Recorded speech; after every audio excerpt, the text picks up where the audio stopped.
त्या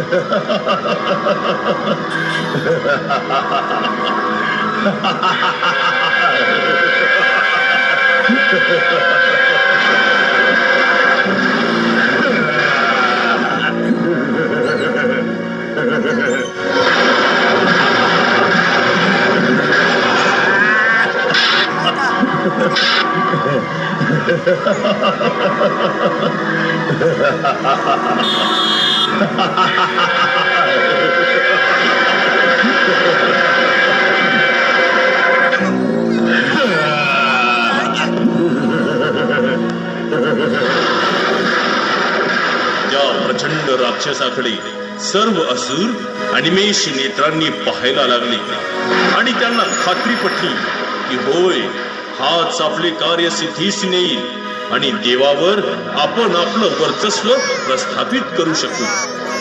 असुर गुरु शुक्राचार्य यांनी निर्माण केलेल्या राक्षसाला आज्ञा दिली, हे अति पराक्रमी बलाढ्य राक्षसा, तू या होमातून निर्माण झाला आहेस. सर्व असुर तुला ज्वालासूर या नावाने ओळखतील. तू या सर्व असुरांची इच्छा पूर्ण करण्यासाठीच जन्माला आला आहेस. तेव्हा कसलाही वेळ वाया न घालवता भूलोकी असलेल्या गंगेला पाताळ लोकी घेऊन ये आणि आपले मनोरथ पूर्ण कर. जा, यशस्वी हो, यशस्वी हो. ज्वालासुराने आपले गुरु शुक्राचार्य यांची आज्ञा शिरसावंद्य मांडली आणि भूलोकीच्या गंगेला पाताळ लोकी आणायचं ठरवलं.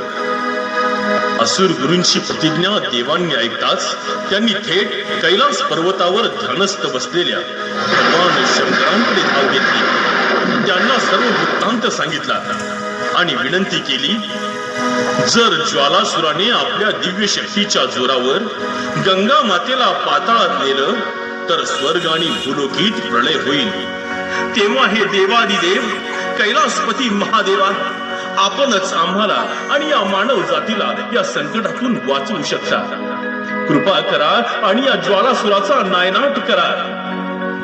हे ऐकून भगवान शंकरांची समाधी भंग पावली.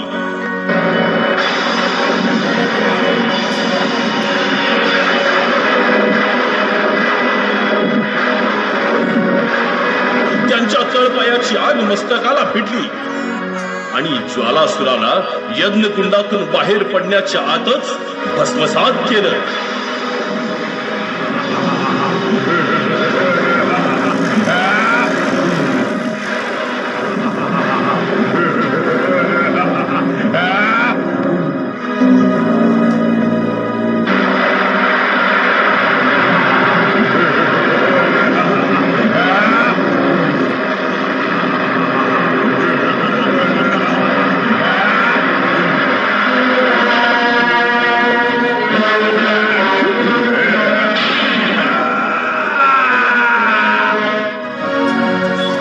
स्वर्गातल्या देवांनी भगवान शंकराचा जय जयकार केला.